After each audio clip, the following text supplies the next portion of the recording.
Tu luttes contre le peuple, tes adversaires en prison et d'autres en exil.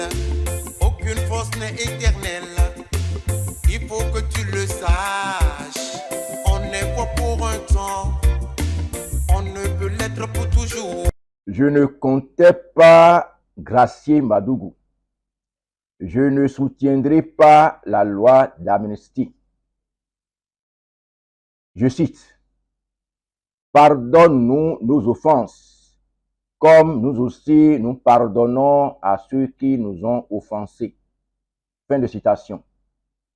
Matthieu chapitre 6, verset 12.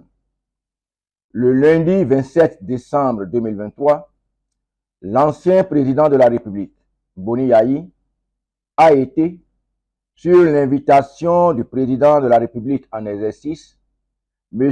Patrice Talon, reçu, accompagné de 3 responsables de son parti, les démocrates, au palais de la République de Cotonou.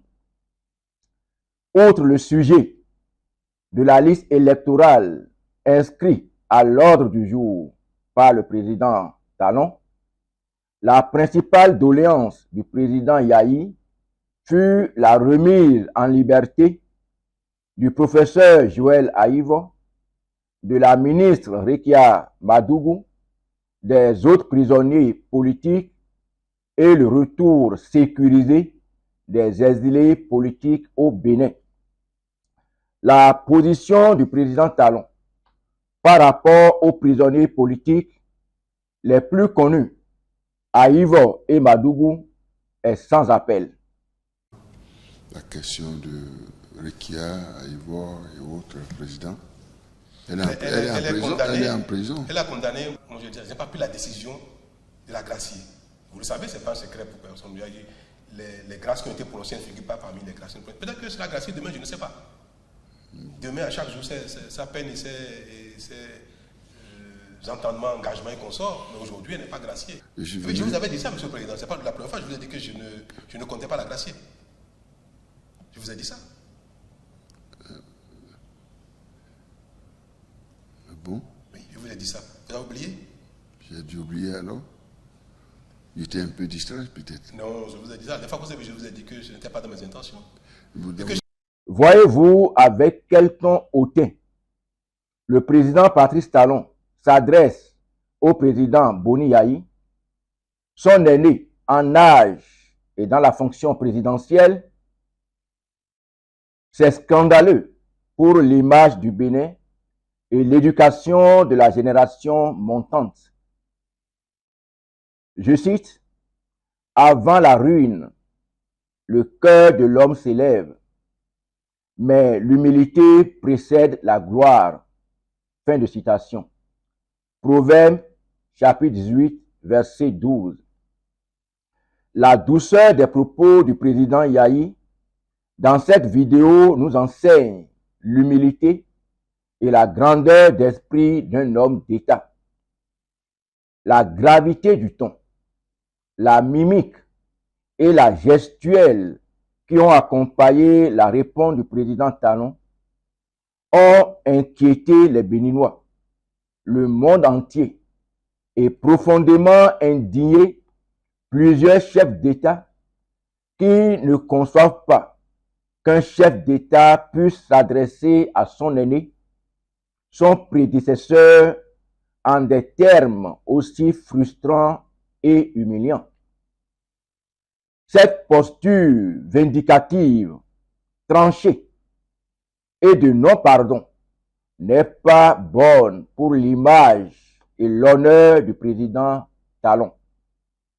Je crains pour lui-même et pour ses soutiens qui acclament et célèbrent le mal.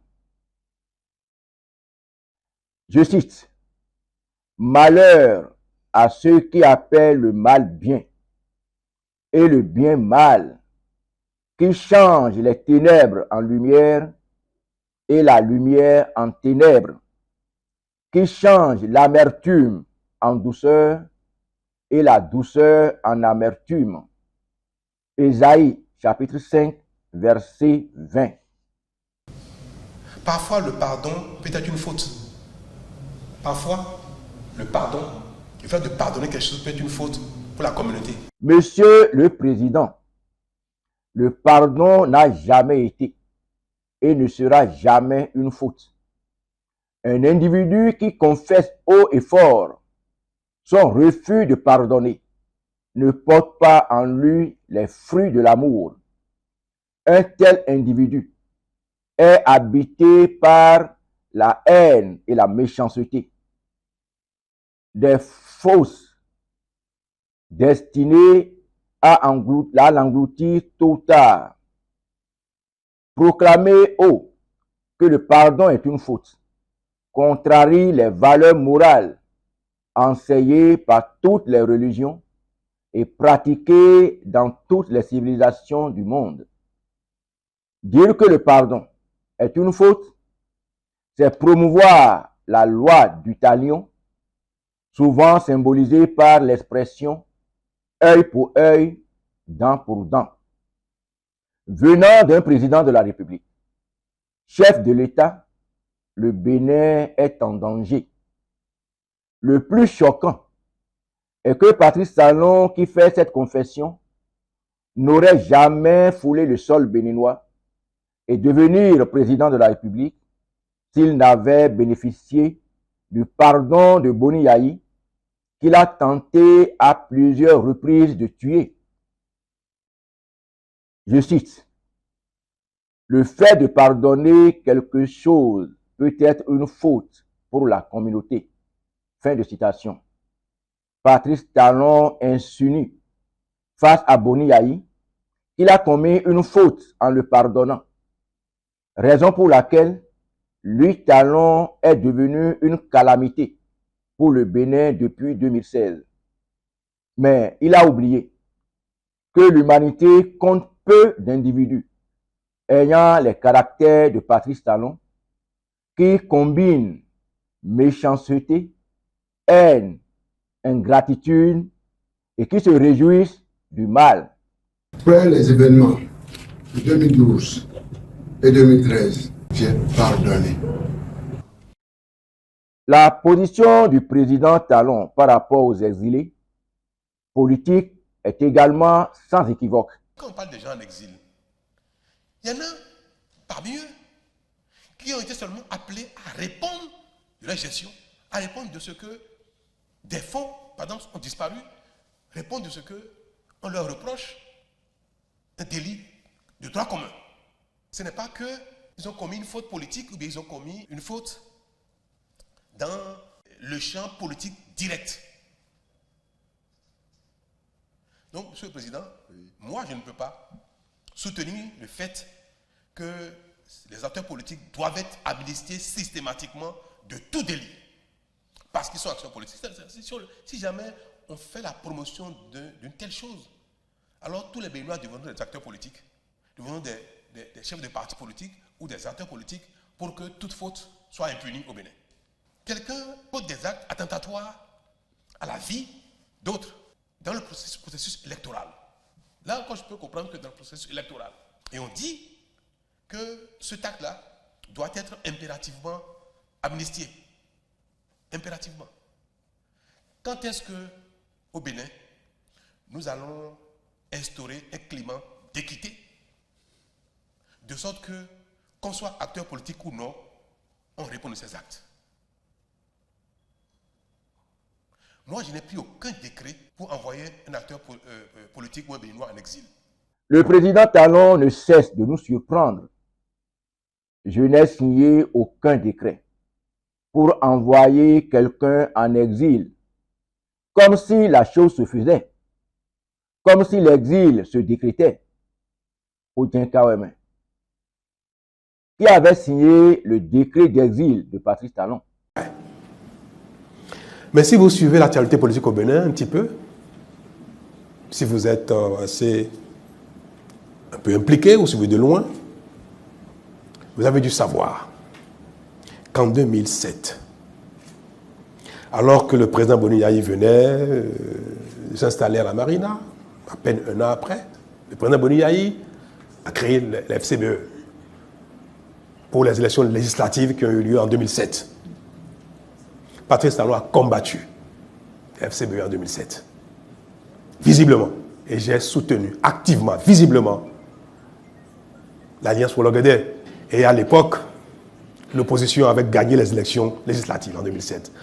En France, beaucoup ont suivi. Vous avez vu le ballet des hommes politiques, des députés qui ont défilé ici. Pourquoi j'ai fait tout ça? J'ai contribué suffisamment. J'ai contribué depuis les années 90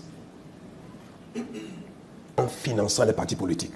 Je l'avoue, je le confesse. Je dis haut et fort, sans pudeur, que c'est vrai.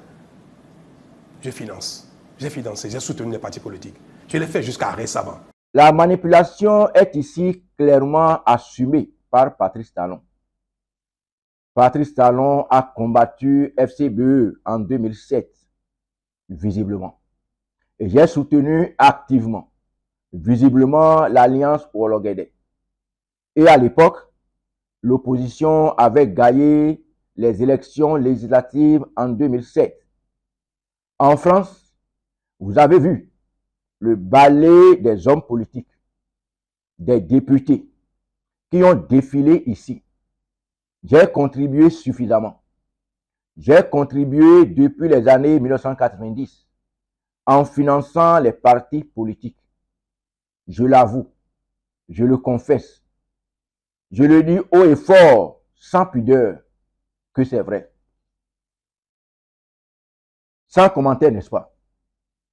J'espère qu'avec cette vidéo, les irréductibles qui continuent de douter de la souffrance du président Yahi aux mains de la classe politique, syndicale, médiatique, sont servis par l'instigateur lui-même. Les mercredis rouges, les injures les plus insoutenables contre le président Yahi et ses géniteurs, les députés tam-tameurs et mangeurs d'arachides à l'hémicycle, les vociférations de certains responsables d'ONG, les émissions matinales sur certaines radios et télévisions, les revues de presse tonitruantes en langue fongbe, les réclamations fantaisistes d'augmentation de salaire, malgré les augmentations jamais réalisées sous un régime, les reversements de tous les contractuels et autres agents à statut précaire, les œuvres sociales au profit des couches défavorisées. Malgré ce paquet, on manipulait tout le monde pour prouver que le régime de Yahi était le Lucifer sur terre. Les anges sont au pouvoir aujourd'hui avec le Dieu et le peuple apprécie leur démagogie et mensonges d'il y a 8 ans, 10 ans. La soumission de la plupart des hommes politiques qui cautionnent la déchéance en cours depuis 2016 trouve sa source dans cette déclaration de Patrice Talon. Il considère dès lors le Bénin comme sa chose, un bien qu'il a acquis auprès d'une certaine classe politique qui doit le laisser faire du pays ce qu'il veut pour le retour sur investissement. Pourtant, ce financement des hommes politiques depuis 1990 n'est en réalité qu'avec les ressources de l'État qui transitent par les comptes du grand bailleur grâce au jeu de corruption des cadres de l'administration et des hommes politiques.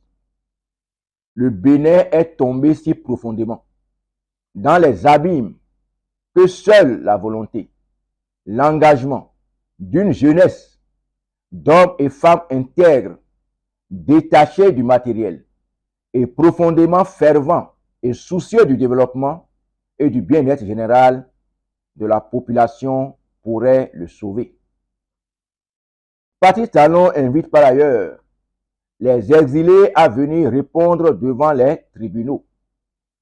Devant quelle juridiction Patrice Talon a-t-il jamais répondu au Bénin ou à l'étranger dans les nombreuses poursuites engagées contre lui en dehors de sa demande d'extradition vers le Bénin.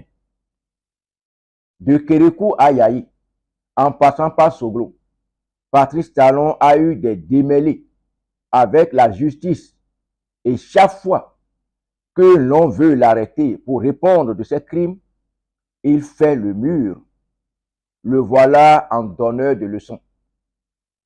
Dans le journal français Le Monde, publié le 18 mars 2016, l'on peut clairement lire ce titre.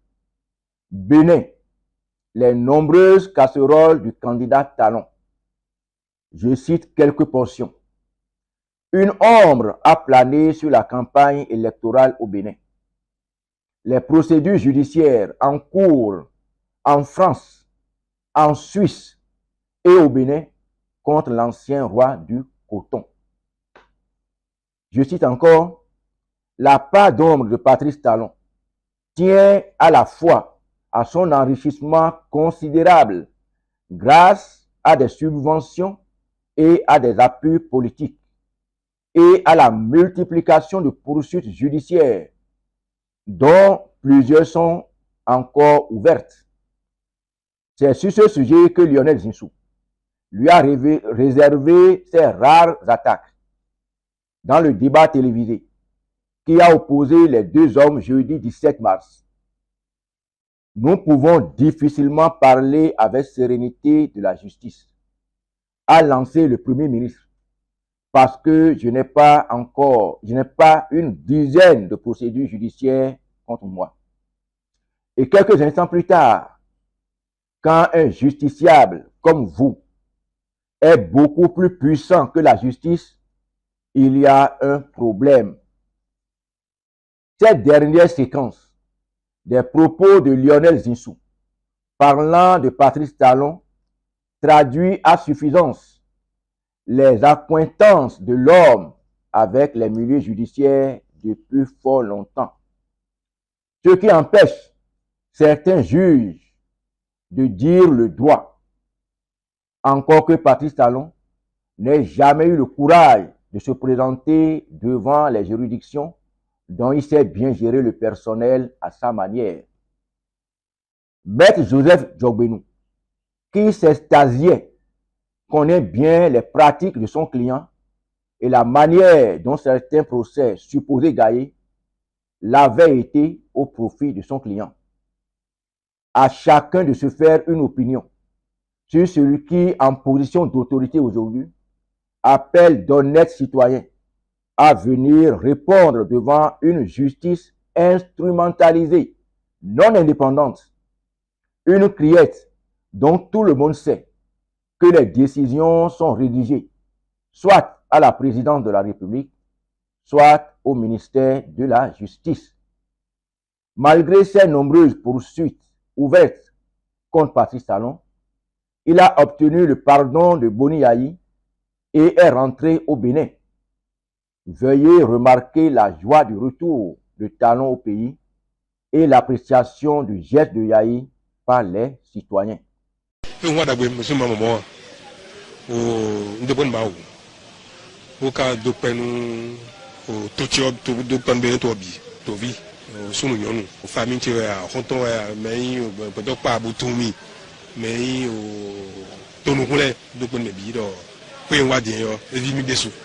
Ni no je to te makayin to dagwe mo wachi na na inu ya inu mo kana wa ka wa te kana ka nde bu hami ama mo don je wa ko nkiko ko kan je ayi enu to de gon mawo bu de gon be no to bi kike adona te mi do so mo ja itendo e ka so pa e ami to te mi na don o na do ken klenu o me ko ni mo bu no je e mi na do kwa bonu mi bon kana e o kazo to efe nu gbede on do kan klani o yesu suka duro mo duro yesu duro bo gba igbo mo na se ko mo o na mo me bi lo puro tout d'abord mina to gbe nu me la ko to ga ya ibo ni owe de do ko mo hun do pe nu be kale ko gaji o we ton kale wa de ma do duro si wa we go na do e do nu kokoro be te wa pe me ye mo do me be te no ko pe wa na le o e we no bibi na to ga do e mi se ko ke bi do ye bi ta on do kuno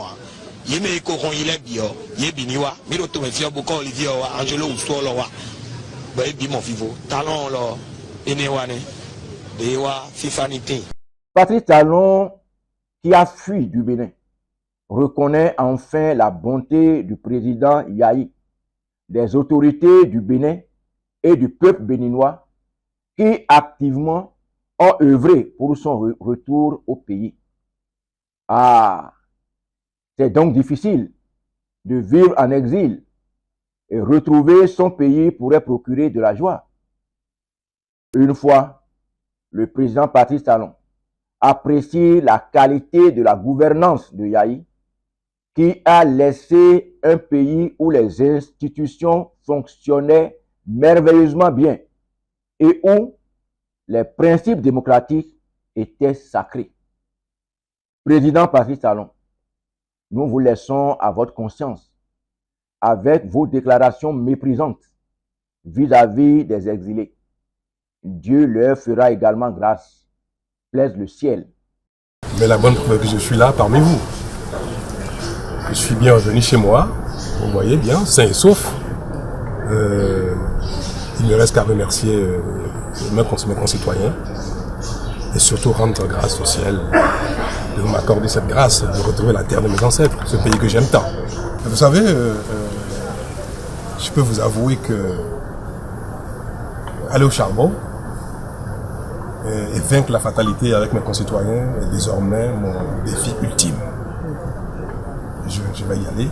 Je voudrais pouvoir, avec vous, avec mes concitoyens, avec tout le monde, contribuer à mettre ce pays sur le chemin de développement. Cela exprimer ma reconnaissance, toute ma gratitude, parce que le soutien, la chaleur de notre pays m'a soutenu, m'a motivé, et le résultat que je suis là, en pleine forme, j'ai le cœur en joie, comme on dit, pour répéter, pour paraphraser quelqu'un qui le dit bien souvent ici. Je suis heureux. Je vais très bien, et je voudrais à nouveau dire merci à mes concitoyens, au peuple béninois, aux autorités béninoises qui m'ont permis de rentrer dans mon pays sain et sauf. C'est pas rien. Je crois que vous savez très bien que le monde entier redoutait quelque chose. Est-ce qu'il va rentrer chez lui? Est-ce que les autorités vont le laisser rentrer? Est-ce qu'il va pas lui arriver un malheur? Vous voyez, j'ai été bien accueilli à l'aéroport. Je suis fier de mon pays, fier de mes autorités, qui, ensemble avec vous, avec nous, ont ainsi prouvé que le Bénin est un grand pays, et que nous savons dépasser nos contradictions, nous savons oublier nos rancœurs, nos différends, parce que c'est un beau pays dans lequel chacun veut bien vivre en paix et tranquillement. Béninoises, Béninois, chers compatriotes, je voudrais formuler une doléance à l'endroit de la hiérarchie militaire et policière, surtout les proches collaborateurs militaires et policiers du président Patrice Talon.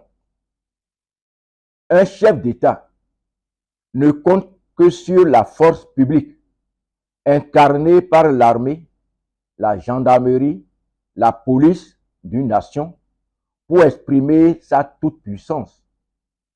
Il ne fait aucun doute que le Bénin, par le truchement de lois abjectes et chrysogènes, est devenu un État policier avec un pouvoir autoritaire aux mains du régime autocratique de Patrice Talon, qui compromet l'indépendance de la justice, de toutes les institutions de contre-pouvoir du pays pour semer la terreur afin de compromettre la paix, la concorde et l'unité nationale. Les faux procès et les condamnations arbitraires d'une justice instrumentalisée ont privé nombre de citoyens béninois, dont le professeur Aïvo Joël et la ministre Madougou Rekia, de leur liberté. Ils sont de surcroît gardés au dire de leurs avocats dans des conditions inhumaines. Les hautes personnalités civiles de l'intérieur comme de l'extérieur ont tenté depuis quelques années en vain de faire entendre raison au président Patrice Talon. Des anciens présidents de la République, les évêques de la conférence épiscopale du Bénin, les imams de la communauté islamique du Bénin, en passant par les rois, les notables, les intellectuels, ils n'arrivent toujours pas à faire fléchir Patrice Talon pour la libération des otages politiques. Malgré sa détention, le professeur Aïvo continue d'encadrer ses étudiants en thèse. Depuis la prison, la ministre Madougou continue de soutenir certaines communautés par des œuvres sociales et humanitaires.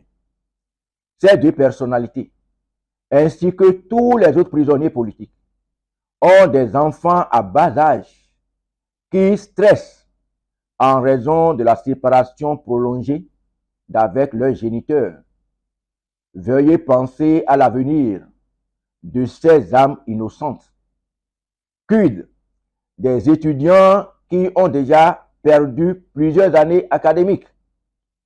La force, la teneur, la tonalité, la mimique et la gestuelle du président Talon, dans ses récentes déclarations en réponse à la demande de pardon du président Boni Yahi au profit des prisonniers et exilés politiques, le lundi 27 novembre 2023, au Palais de la République du Bénin, témoigne de l'effondrement des valeurs morales à la tête de notre pays et de la menace qui pèse sur chaque citoyen avec un président de la République qui confesse publiquement que pardonner est une faute. La cohésion sociale et l'unité nationale sont gravement menacées.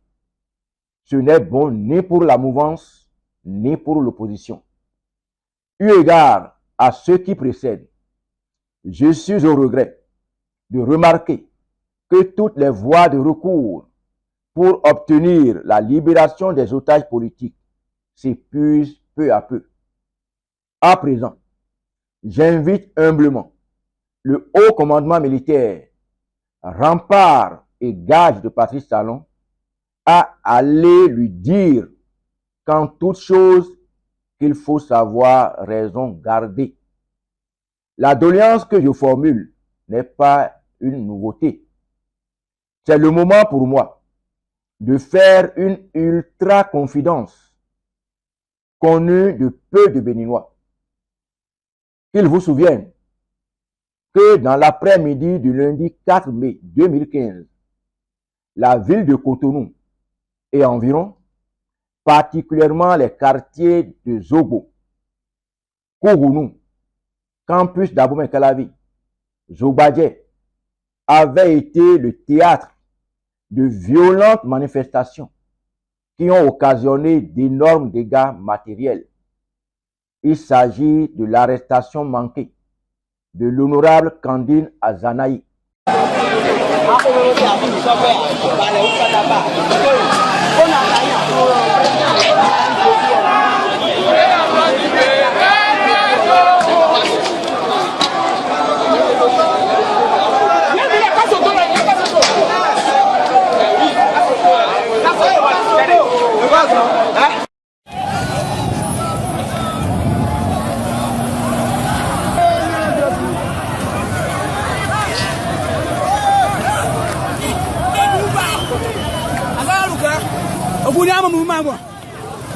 C'est bien.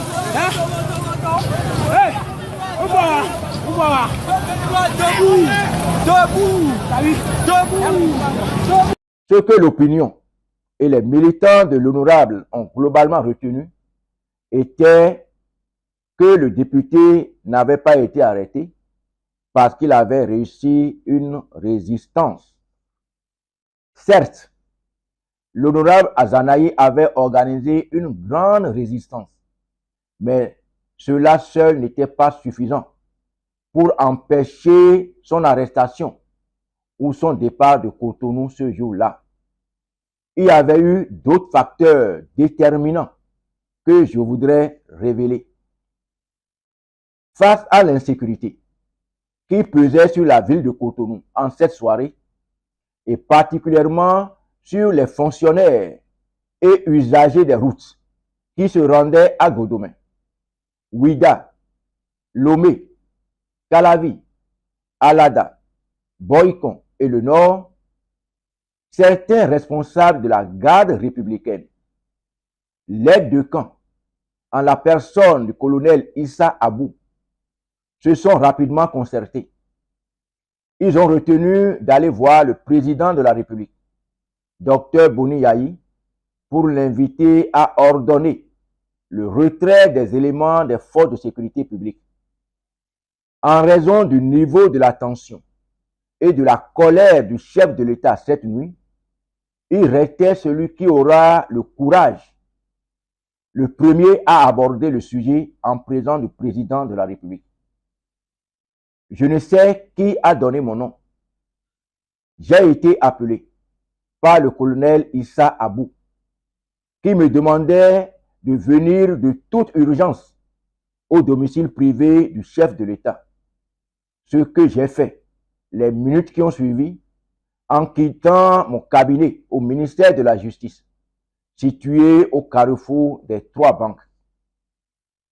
Entouré de ceux qui étaient réunis dans la petite salle au domicile du chef de l'État, le colonel Abou m'a dit: « Monsieur le ministre, la situation sur le terrain est explosive. Nous souhaitons demander au chef de l'État de retirer les éléments de la ville pour calmer la tension. Nous avons pensé à vous. » J'ai répondu: « Pas de souci. » Nous nous sommes alors portés devant le chef de l'État. J'ai pris la parole le premier. « Excellence, Monsieur le Président de la République, la situation au dehors, dans la ville de Cotonou, à partir de Zobo jusqu'au campus de Calavi, en passant par le stade de l'Amitié, est très préoccupante. Nous vous supplions de rappeler les éléments des forces de sécurité publique afin de mettre fin aux escalades qui pourraient compromettre la paix dans le pays. » Mine serrée et très remontée, le président Yayi a balayé du regard tous ceux qui étaient debout en face de lui, comme s'il tentait de lire dans leur esprit ce que je venais de dire. C'est alors que l'aide de camp, le colonel Issa Abou, a pris la parole pour renchérir mes propos. Un petit échange s'est engagé avec les autres hauts gradés et proches du président. Par la grâce de Dieu, nous avons obtenu du président Boni Yayi l'autorisation de faire replier les éléments des forces de sécurité publique. Les généraux Issa Abou, Bertin Bada, vous avez été les témoins oculaires et vivants du témoignage que je viens de faire. Hier, vous étiez aux côtés du chef de l'État Boni Yayi et nous avons ensemble réussi cette noble mission salutaire auprès de l'autorité. Aujourd'hui, Dieu vous a fait la grâce d'être à nouveau aux côtés du chef de l'État Patrice Talon, qui certes ne partage pas les mêmes valeurs humaines avec Yayi. Malheureusement, depuis 2019, dans les différentes crises ayant occasionné des morts d'hommes, l'histoire est en train de retenir votre nom dans le mauvais registre. C'est encore possible pour vous de redorer un peu vos blasons. Général Fructueux Banguidi, ensemble avec vos collègues du haut commandement militaire, une responsabilité immense pèse désormais sur vos épaules pour la sauvegarde de la paix et de l'unité nationale. Je vous prie de vous rapprocher de l'autorité pour lui prodiguer d'utiles conseils aux fins de libérer les prisonniers, de faire rentrer en toute sécurité les exilés politiques, d'abandonner à jamais son projet de révision constitutionnelle pour un 3e mandat et de réunir au plus tôt les forces vives pour un dialogue inclusif. Vous savez tous, autant que le chef de l'État, qu'ils sont des innocents dont vous abusez à cause du pouvoir éphémère entre vos mains et que la paix au Bénin est gravement menacée. J'ai conseillé que Dieu protège le Bénin. Je vous remercie.